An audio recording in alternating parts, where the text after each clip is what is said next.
Hi, and welcome to the Starseed Kitchen podcast. I'm Chef Whitney Aronoff, your host, and today I have the pleasure of speaking with Miyara Rose. Miyara is an astrologer, and I'm so looking forward to sharing more of her wisdom and teachings with you.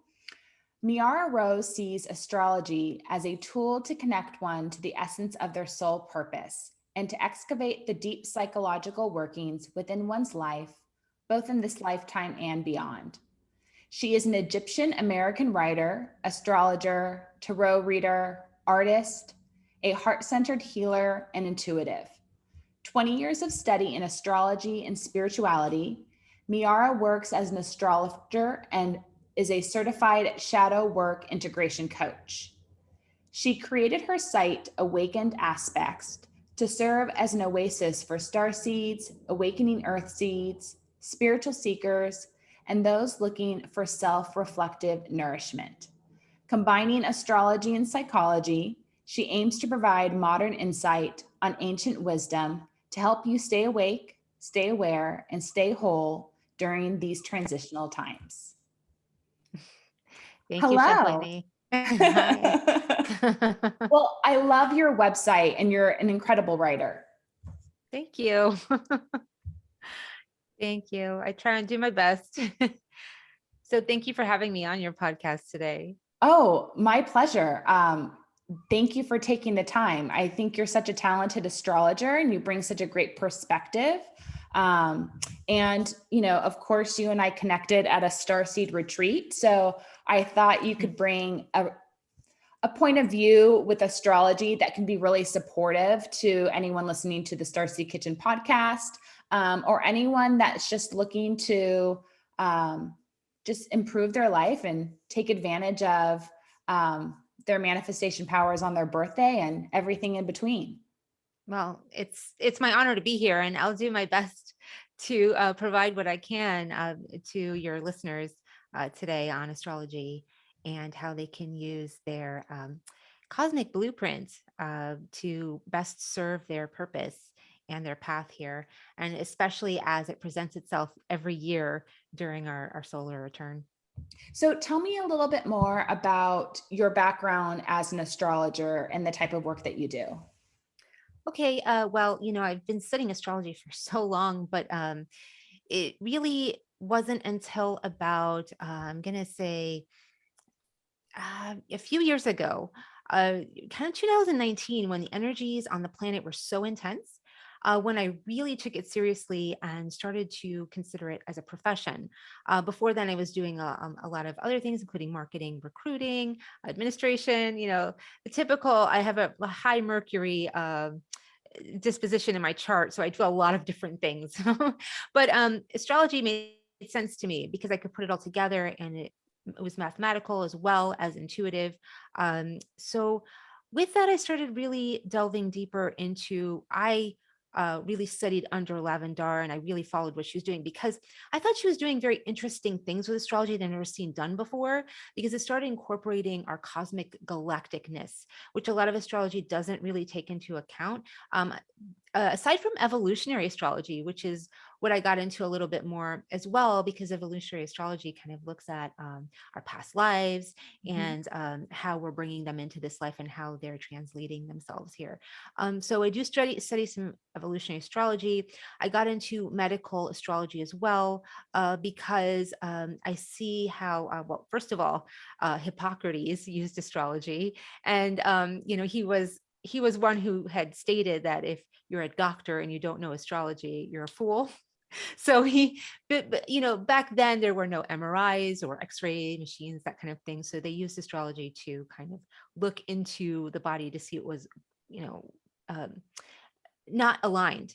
And that's what we can use it as today. And of course, Carl Jung at the turn of last century started using it in more of a psycho-spiritual way, Yeah. where for the longest time, during the ancient Hellenistic times and the Renaissance, it was more used for like divination, where they worked with the royal, the courts and the politicians and those leaders to help them have a upper hand in strategy. But then later during the medieval times with the church, or the rising of the church, it was definitely cast aside for power purposes. But then as it came back during the Renaissance and later, it started coming back more as a way of expression and self-expression. So today I definitely use it with a sense of galacticness, and looking at our galactic nature as more than being human is.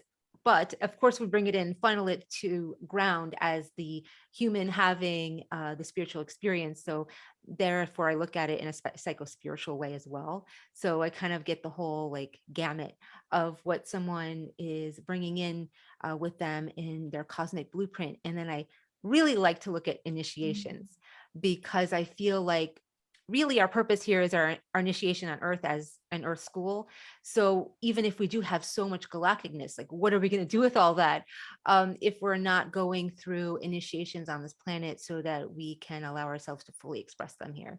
So that's kind of why I tend to look at challenges that we could have, how to overcome them through various psycho-spiritual initiations as well.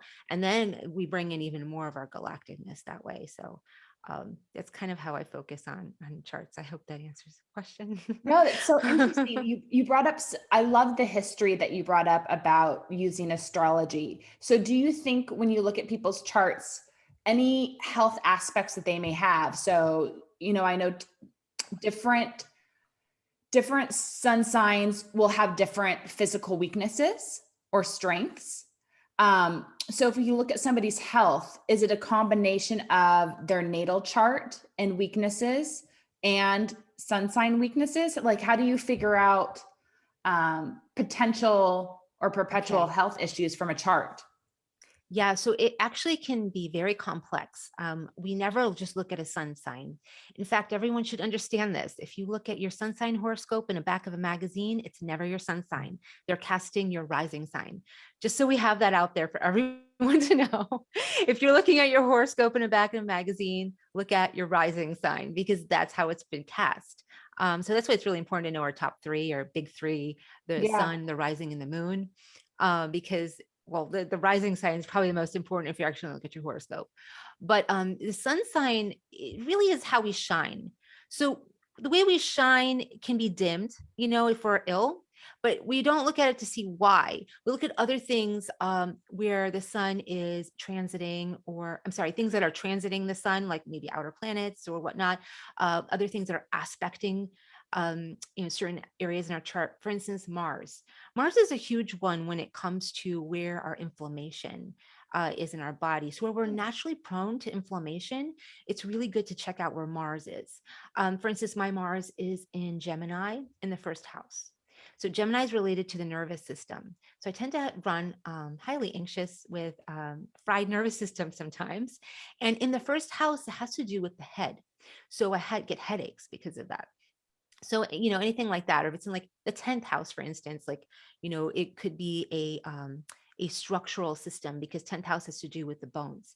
So it's really important to kind of dissect these things, and it's never just with the sun, but it sometimes when we see the sun, we trying to see, well, why is it dim? Let's look at what it's aspecting, or let's look at what's transiting it. Yeah.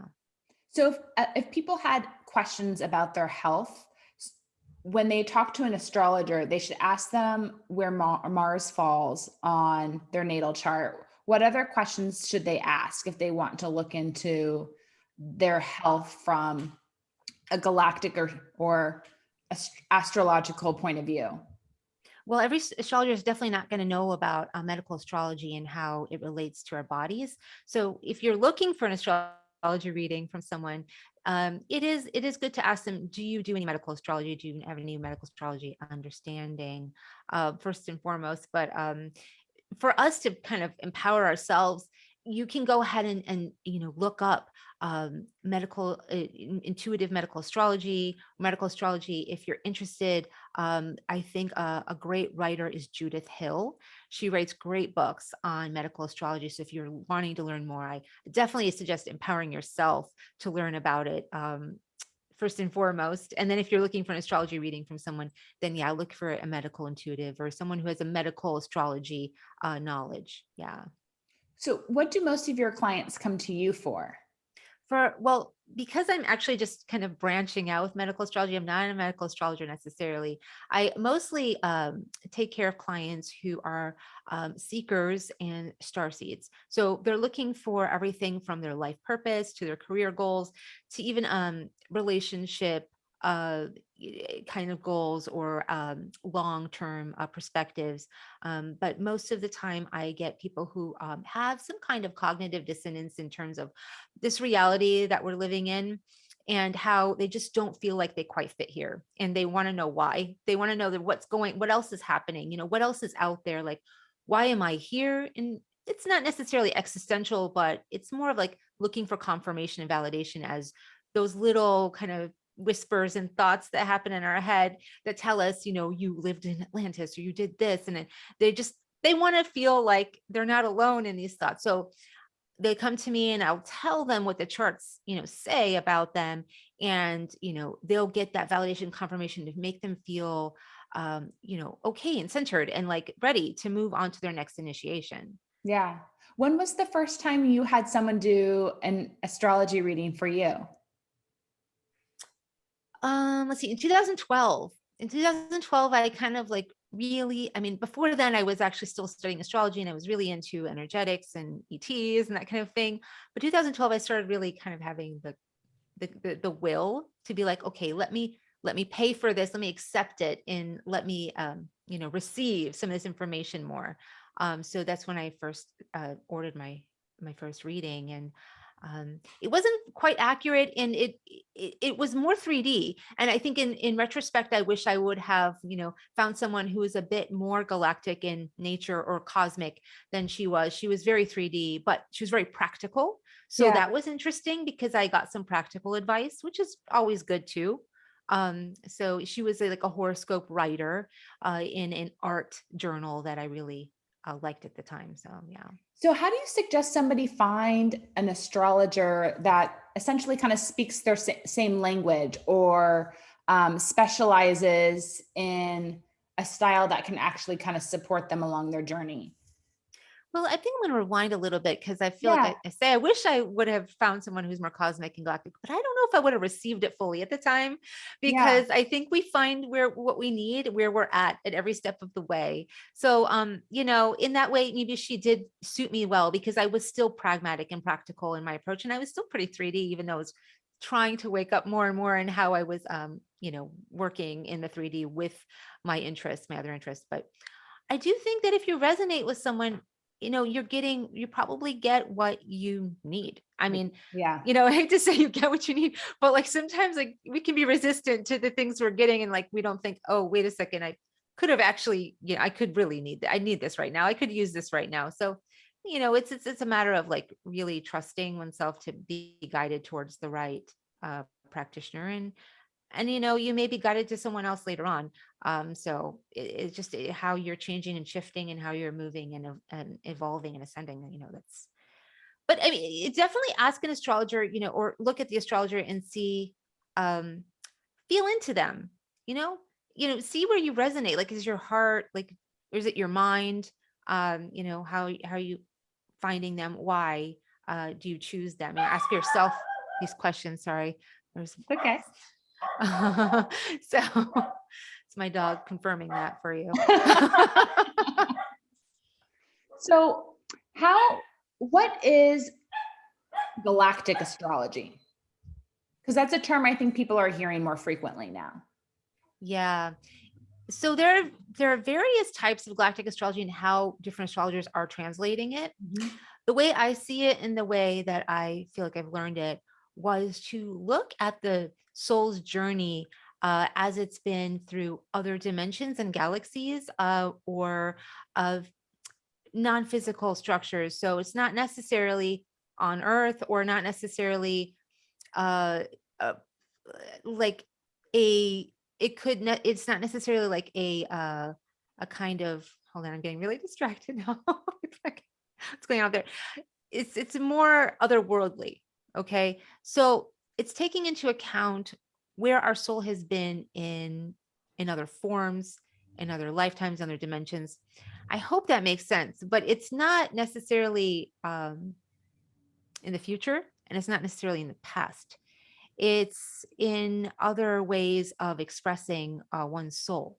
So, that could be human, that could be non-human, but it is a look at that. So really the soul kind of like the way it translates itself on this earth plane is going to take those things and it's going to ground them in here through our human expression. So even if we do a galactic astrology, it's never going to be just galactic. It's always going to be expressed in a pragmatic way. So galactic astrology on its own, I don't necessarily know how that's useful. I do think that there are different kinds of galactic astrologers saying, okay, your soul lived on, Nibiru for a while, and then you went into the asteroid, Juno for a while, and then you traveled to Jupiter, where you were with some Venusian beings, and it's like, okay, those are great things. Those are really fun things to know, but like, why? What does that have to do with me right now? Like, why am I here? Like, how does that apply to me being on the planet right now, doing what I'm doing, like in my family, having this conflict with my mother, or having a struggle getting to the career I want, or those kinds of things. So that's why I tend to be weary when I just say galactic astrology, because I want to be able to ground it onto this earth plane, and that's why I incorporate other things into it. Yeah, I think, I know I turn to astrology just because I want to get some deeper understanding and then get tools that I can apply to improve my life right now or move it forward in the direction that I want to go, and understand that the energies that are going to be flowing in the future, so I can move with that in a better, smoother way. Is Yeah, that how yeah. you like to use astrology? Yeah, I mean, absolutely, yes. Now, like, let's say your soul is re-expressing itself because of a trauma it had on Atlantis, okay, during like 31,000 BC. So okay, so that your soul has been on Atlantis then doing something that was maybe technologically, confusing. And so now you're dealing with it in a different way. Okay, so that's interesting to know. So how is it expressing and how is it translating that here on Earth? So for instance, you could be having to make a very big decision that involves your technological outlook, and what you choose to do with your body, for instance, to incorporate that. So it's like, that's how these things can play out, So it's like, to know that, and then to know how it's re-expressing itself here could be actually confirming and validating for some of us, again, that kind of like aren't just 3D, right? We're multidimensional in our expression, in our world, in the way we live, so, and then there's the 12 dimensions on this place. It's not just going to the fifth dimension, so there's like multiple dimensions that we can express. So yeah. Yeah, it's a multi-layered experience every day. Yeah. And some days you can feel it more than others. Yes, absolutely. So let's talk a little bit more about another thing that you do offer, and that's solar return readings. When did you get into doing that? I was first introduced to them through a Starseed hotline, where Lavendar did mine. And I was really impressed because some of it did come true. And, Oh, yeah, since then, and then I wanted to study where she was getting that stuff from, like, where's she getting information from? So yeah. I dug deep and I tried to figure out how that works. Um, but if you want, I could go over what solar return reading is, and just the Yeah. basics of it. Okay. So what solar return is your real birthday. So although we have our birthday every day, the same day of the year, the solar return is when the sun itself returns to the same exact degree and minute it was at the time you took your first breath on the planet. So it is a recycling of breath of that year. And it has to be the exact minute that that you did that. So that's the actual birthday, is when the sun comes back around to that degree point. And then from that degree point, we go ahead and we take a look at it and we see how it's aspecting other things in your chart. And so it gives birth to a new potential that year that you can express and bring into your consciousness more. It is there. It's like a platter for you to pull from if you choose. Of course, it's our free will. It's never forced upon us. But if you choose, all astrology is our free will and never forced upon us. But it is that potential. So it's nice to know there is that potential there, because again, when we talk about these multidimensional planes. There could be like a sixth or seventh dimensional aspect of ourselves that says, I'm going to choose that. And then our 3D is like, wait a second, no. And it's just like, so it's good to know what is going on in that chart, because then you become more aligned. Like, okay, I don't choose that, then I'll choose this instead. Consciously, we become aware of it. I do believe that's how astrology works too. I mean, we could dismantle our astrological adherence and say, well, I don't, subscribe to astrology, but okay. But there may be another dimensional aspect of ourselves that does. And so something plays out and we're just not conscious of it. And so we're doing ourselves a disservice by not knowing what's happening or not knowing what the blueprint is providing our multidimensional soul self. So, and of course, our upper dimensional, higher dimensional souls can be like, what in astrology? No, So again, it's really complex in how we choose to do these things, but it never hurts to know these things. And then we get the free will choice, which is always great for that. But every year it happens, and it doesn't always happen necessarily on your birthday. Sometimes it happens a day before, just because the way the degrees line up, doesn't always line up to the Gregorian calendar the same way. So, sometimes it can happen a day before. So that's why it's good to pull the chart to see when it's actually happening.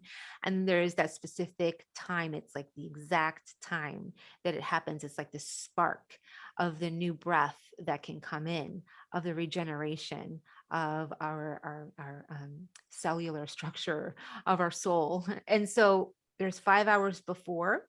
You can start to feel it come in, kind of like a train you can hear from the back, coming in 5 hours before. And then it sparks right at that time. And then it kind of dissipates 5 hours after, where it kind of like, so it's a very high intensity time. It's called the 10 hours of power, that revolves around that exact solar return timing. So that 10 hours of power is really where we have the opportunity to, again, manifest through our breath, through like being very present in every moment that's happening in those 10 hours, like every moment. So like if there is a situation where we're experiencing in those 10 hours, we're like really uncomfortable, we'll say hello to that experience for the next year. So it's really important for us to be like really fully like aware, appreciative, and gratitude in our heart, so that we can work through anything that comes up in that 10 hours. And it kind of reverberates throughout the year. It's just a little kind of window of the potential of that next year. So, it is really important to be in nature, just kind of be centered, just be in gratitude in your heart, because that's the best way to manifest. That's what you want to manifest. And that is the manifestational apex of our year. However, there are other manifestational times throughout the year, like new moons, of course, and solar eclipses and solstices. But that is our personal, like very just our personal time with ourself. So it's an excuse to really take that huge allotment of time and just like really focus on what we want, how we want to manifest. Well, I look forward to doing my session with you, because my birthday this year is on a new moon. So Yes. I've always find that interesting when there's an additional galactic lineup. Like for my mom, her birthday every year is on the summer solstice. Oh, wow. So I always find it's I think a blessing and a curse to have a birthday on a day where there's additional hyper influential energy. Because for me, I just see it as, oh shoot, it's more pressure to be happy, joyful, at peace, in the feeling that I want to create more of in my life. It's like, I better make sure that I'm in a place where that's easy for me to create because, oh shoot, Yeah. Yeah, but then you gotta watch out that, oh shoot, right? Instead of just like witnessing it, be like, oh, I'm, having a little discomfort. Okay, this is a good opportunity. So how am I dealing with this discomfort? For instance, on my last solar return, I had a bout with high anxiety. And I was like, oh no, it's my solar return and I'm having all this anxiety. And then I was like, okay, breathe, focus on the breath. Let's do some guided meditations. Let's listen to some Tom Kenyon, like, his Hathor material where he does this really incredible, like vocal, sound healing. Like, let's do whatever we can to bring it down and ground it. Mhm. And, I feel like that practice really did resonate with my ears. So like now when I start to feel, and I have to tell you the solar, I talk about solar activity on the planet this year has been off the chains, like completely crazy, like including solar flares, coronal mass ejections. So the sun is very active and it interacts with us and it sends out these rays, right? And it can be electric in nature and it can be very ungrounding. So this year has been kind of crazy. I actually have an app that I recommend. It's called Space Weather Live. Mhm. And it's actually, it's, I mean, it's a real thing. I mean, NASA, I mean, as much as you want to say NASA is a real thing, but NASA takes care of this app and it does come from them. So they do measure the sun's activity. And so it has been really crazy this year. So I felt like that was a great introduction into a practice of how to ground through these unsettling, unstable times. So I'm like, okay. So I didn't say, oh, shoot, you're anxious. Oh, no, get happy, get happy. It's like, Yeah. no, I'm like anxious. Okay, so what do I do? What do I do? And it's like the practice really helped. Yeah, so it's good to, see what's happening and then go ahead and know how we can handle it because it could be something introducing itself to the year to come. And so if we just dismiss it and gaslight it, oh, that's not going to be very helpful, right? So, it's all useful at the I end of see the what you day. mean. Yeah. So it's almost like you should have a pen and piece of paper with you to kind of journal during that time as well. So you're Yeah. aware of anything that's coming up because it might be something that you have to work through throughout the year. Yeah. And that way Yeah. there won't be any surprises. Yeah, exactly. And everything is for us, for our growth, essentially. Yeah. Um, so, it's always empowering for our growth, no matter what it may appear to be at the time. So, So the challenge that I've yeah. had since learning about solar return timing and taking advantage of your 10 hours of power is I struggle with the added pressure of creating a day that's going to potentially influence the next 365 days of my life. That is a It's lot of pressure right there. I a lot know. of pressure. How do you like to celebrate your birthday? How do you like to enjoy your day? Okay, so I am a mom of a young one, so I can't just like pick up and leave and go to a cool place, which it's like I would suggest doing that, obviously. But because I have responsibilities at home, I definitely try to create sacred moments throughout the time where I'm, sitting under a tree and just appreciating the birds singing or I mean honestly it could be this simple or Yeah. just um, like having an interaction with someone, but really paying attention to them, like what they're saying and their auric fields and like being present and like having feeling to my heart. So it's like, it can be just that simple. So even the pressure, like I said, the pressure can be tremendous because you're like, okay, this has got to be perfect because my year's got to be perfect. But it's at the end of the day, your year's going to be what's going to be. So the Yeah. day's going to be what's going to be. If you have the privilege and, and the ability to go somewhere new and amazing, you're still going to have those little hiccups through your travel or, when you're in a different place, it's foreign. And so you're going to have to like translate something. So it's like, even in those times, you just, be appreciative for that like moment of like Yeah. maybe having the different language that, you're trying to translate. It's like, that could reverberate throughout the year. It's like, you're speaking to someone, you have a communication with someone and you guys aren't always on the same page, but you're finding a way to translate, what you want and then, connecting. So it's like all of those little things, like there really is no like wrong thing to happen. I know that people like, for instance, my daughter, her past solar return, Yeah. my daughter, we were in a restaurant and she's not very good at expressing how she feels if it makes anyone uncomfortable. She wants everyone to always feel comfortable all the time. So she was feeling nauseous at the restaurant. She didn't like the smell there, but she wasn't eating. And I was like, what is going on? Why aren't you eating? What's happening? She's like, I don't know. I don't really like it. Maybe later. I'm like, it's really weird. I'm like, what's really going on? What's happening? She wouldn't tell me. And she was feeling nauseous. Ever since then, she just gets bouts of nausea. And I'm like out Wow. of nowhere. And I'm like, what's going on? And she's like, yeah, I don't feel good. I don't. Then I realized like in her chart, because I know astrology, in her chart, one of her life lessons is to really master um uh really putting a limit on the intake of food. She loves to eat. And she'll eat everything. Yeah. She's a really good eater. She'll eat like seaweed and sushi and vegetables. She loves broccoli, that kind of stuff. But she'll eat so much that she'll start to feel sick. And she's not overweight. There's something within her body that's like, I can't handle all this food. I need breath. And so Wow. like, yeah, so to her, it was just one of the lessons her soul decided to pick up this year. So it tempers her throughout the year. So whenever she overeats, she'll get sick and feel nauseous, or she'll just feel nauseous because her body's like, I don't need food right now. I need air, I need breath, I need to feel the energy. Wow. So again, that could be perceived as, oh my gosh, the nausea caused her whole year of nauseous.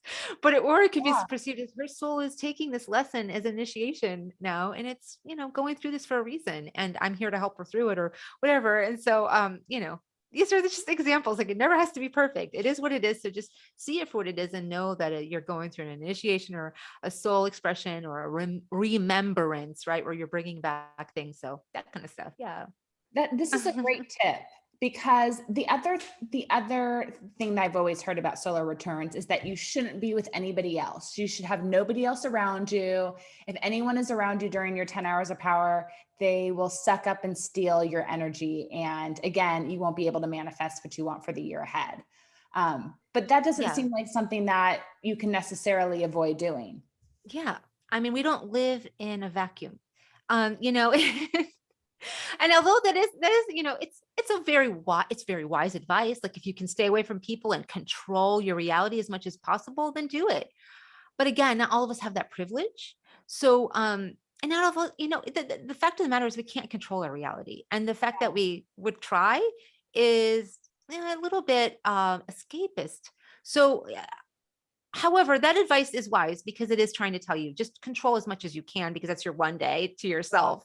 Yeah. So at least take it that one day to yourself as much as you can. And again, it's a great way of like being with yourself and being present with yourself. But being with yourself and being present with yourself doesn't necessarily mean being alone. Like again, you can be present with yourself fully. Like this conversation, I could feel like what you're saying, how it affects me. I could be present with how it's, affecting me or what it's doing or, those kinds of things, these little moments of being with ourselves that come through being with others just as well. And if not even more rewarding, because we learn more facets and aspects of ourselves and then can grow to a greater magnitude, and use our time wisely on this planet. And I feel like the best way to grow is through relationships. So again, although that wisdom is there for our free will to take, there's also the acceptance of sometimes situations are out of control when we cannot be alone, and how we process and handle those are just another level of our soul's growth.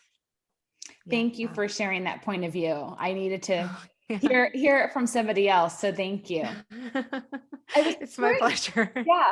Well, no, because everyone has different perspectives on how to Yes. take advantage of the day. And what I love is Mhm. that you have, because you have a child, you've seen how different people have moved throughout their solar returns from your own experience and from your daughter's experience, and then how that manifests in the year ahead. I mean, that's really valuable experience and information. Thanks. Thank you. Yeah, So I'm really happy I get to share that. Hopefully it's helpful to you and some of your listeners. So. So I was curious if this has ever happened to you on your birthday or on your solar return. So most every year, if my solar returns during the day, I fall asleep. I can't stay awake Oh, and I oh pass wow. out. And I'll sleep, for an hour to 3 hours, but I cannot stay awake. Okay. Has that ever happened to you during the day? Okay. Not during the day. It's never happened. Of course, at night, because sometimes the solar returns can happen in the middle of the night. Now, it really depends on your natal chart. Okay. So, how the solar returns and express itself, that's why when we look at solar returns, we don't just look at the solar return reading itself. We look at it in contrast to the natal, to the progressed, to the transits. Because if your natal chart is full of like 12th house stuff, which yours is, it can be very important sometimes to go into other realities and dimensions that your consciousness is not aware of. And it's a part of a recalibration system or something you're doing, you're Yeah. working in another realm. So you have to sleep in order to do that. You Interesting. have to sleep in order to allow that. Now, sometimes we can do it while we're awake. We tend to be really tired and zombified. I push myself through those times. I've felt them before. I'm like, I'm not here. Where the heck am I? Because I feel like a Mhm. zombie. I'm like, I might as well just go to sleep. But some people are more allowing, perhaps like yourself, they're more allowing of that process and say, well, if it's time to sleep, it's time to sleep. And it is, then I'm being taken in another Yeah. dimension, dimensional aspect of myself to do some work that will be helpful for the next year to come. And also, you think of the energy of rest and sleep. Mm. Like, who doesn't want to be rested and feel good throughout their year? So it's like, if you need to rest, it's like, oh, okay, this is what your body, you're listening to your body. I mean, that's amazing too, to have, in that, next year's repertoire of I'm rested, I listen to my body, those kinds of things. So yeah, I Yeah, I mean, always thought it was something. such a weird thing because I'm not a napper. I'm not someone that gets tired in the middle of the day, but same day every year, Okay. Mhm. it's very bizarre. Yeah. It's uncontrollable. I have to find a place to lay down and go to sleep in the middle of the day. So I'll just make Yeah. sure that I'm in a spot with a nice lounge chair this year and an umbrella, and Yeah. I'll just take my little nap. I mean, again, we can get really galactic and we talk about other beings, and how you are in relation to them and how they want to be with you as well on your solar return in other Oh, interesting. dimensions, Yeah. so that you can continue your relationship with them throughout the year and the work you're doing with them as well. So, we'll get into that in a galactic way, and that explains it as well on another level. So again, you see how I explained it on the physical and then the Yeah. galactic and how they actually make sense and when they intersect. Yeah. What should people be calling in on their birthday? Is there any guidance you ever provide people that are getting readings with you, like on what they should be calling in to support their year ahead if they're just kind of at a blank? Well, I mean, the thing is, I don't think anyone's ever been at a blank. Because I've like, I'm always very careful. I don't want to overstep anyone's free will and tell them what to say or how to say Yeah. it, because again, our higher self knows everything. So we just allow ourselves to go into the process and say, um, how do we feel, like what kind of sacred ceremony do I feel like doing? Mhm. Some people will write their manifestation list out on a piece of paper and burn it and give it to the ethers. So some people will, throw it in the ocean. Some people won't even write it out, and that's totally okay too. Like, I do feel like writing out is very powerful, Yeah. but perhaps declaration, saying something, is very powerful, especially if you're a vocal person. um, or I mean, keeping in your head is probably not ideal, because again, the whole manifestation process requires some kind of ceremonial aspect to it. So I do suggest a ceremonial aspect. Again, however you want to do that, whatever element you feel called to work with. Like, some people blow it into the wind. I mean, perhaps they work with the air elements and the air fairies, Oh, and interesting. That's so beautiful. yeah, I mean, it really depends on each person. I never want to overstep with anyone, but I do suggest listening to yourself and how you feel guided to really go into ceremony with yourself, because at the end of the day, it's for you, and it is for your higher self, which, again, you just remember what it wants. If Yeah. somebody wants to book a solar return reading with you, how many weeks in advance do you suggest that they reach out to you and make that appointment so they can get the information that they need, in advance of their birthday? Yeah, I mean, I can fit things into my schedule within a couple weeks at this point. I haven't been doing so many readings the past couple months because I just relocated and I've been busy moving. So I just started taking readings again this past couple of weeks. So when you contacted me, I'm like, okay, I'll start taking readings again. So that was advantageous, but sometimes it's like a month or two. So the timing definitely, I can provide that to you whenever you want it. It's very easy to quickly do the timing. And I could even do a quick video tutorial on how to find your solar return timing. It's really easy if you go to astro.com. If you want, we can share that screen and do that. Do you want to do that? Do you want to look how you find it, or you don't have time today? You know what? It's okay because Okay. most people will listen to this episode on Apple or Spotify. Okay. But maybe we'll do that another time for YouTube. Thank you. Is Yeah, that where you like to go? Astro.com is a great resource. Yeah, it has everything and it's all free. Yeah. And you can find your solar return fairly easy there.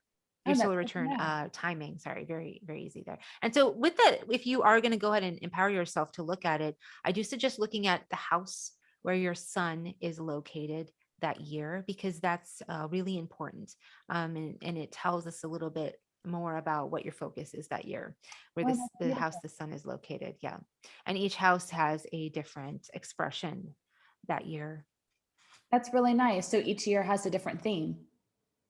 Yeah. And, it depending again where you go, because the location can also dictate that. So say you go somewhere on the other side of the planet next year and the house is the sun's in the same house. So, or I mean, it doesn't have to be on the other side of the planet. It can be like literally a few hundred feet. I'm sorry, a few hundred miles from where you live. It can really, it really depends. It can really change where the sun is located, depending on where. I had no idea. That's really fascinating. Yeah. I assumed the energy of where you are for your birthday and the energy of that place and that country or that city will affect or support your year ahead. But I didn't think that where are you saying where the sun sign is in your chart can change if you're in a extremely different place? Oh yes, your solar return reading can be dramatically different depending on where you are. So it's really important to know where you're located on the time, on the date, on the birthday. So it can really change your chart. It can really change your solar return. Yeah.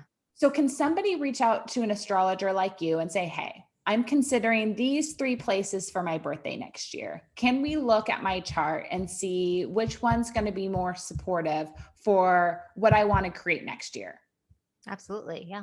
And it only takes a few minutes to find out each place. So it's no big deal to most astrologers. They'll help you figure out your best place to travel to. And they'll tell you, oh, if you want to book a session with astrologer, and then they'll, counsel you on, well, if you go to this place, it will be like this. If you go to this place, it'll be like this. You go to this place, it'll be like that. So yeah. I'm blown away right now. I'll be reaching out to you in advance for all my birthday travels moving forward. That's amazing. Well, you follow your guidance. I mean, you follow your internal, guidance where you feel called to go. So, I mean, you're empowered. True. That's very Not true. that asking an astrologer is disempowering at all, but it's confirming and validating. So that's nice. Yeah. That's very true. I get the call on where to go for my birthday way in advance. Sometimes, like for me, I would say maybe 3 years ago, I was kind of given the guidance of where to go for the next 3 years. And they're all completely different places. So that's, but it's nice to get confirmation. Sometimes we just need confirmation, or we want to know a little bit more about why we were called to go to that place. And it's nice to know that we can work with an astrologer to get that deeper meaning of why we're being told to go where, when. It is interesting to have, someone with this insight to give you just a different perspective as well. Just like you would talk to a good friend about something that's really important that you're doing, and just getting a second opinion, a different perspective. It helps you form a broader understanding of why you're doing it or what you're doing for. So, yeah. This is just such amazing knowledge that you have and that you've studied and that you share with people. It's just such a gift to help others. I just so enjoy it, and I so enjoy learning about it. So thank you so much for sharing this. Oh yeah, it's been my pleasure. I mean, it's an obsession, to be honest. But it has been my my interest in decoding reality. That was my original interest in understanding astrology, is decoding what is reality.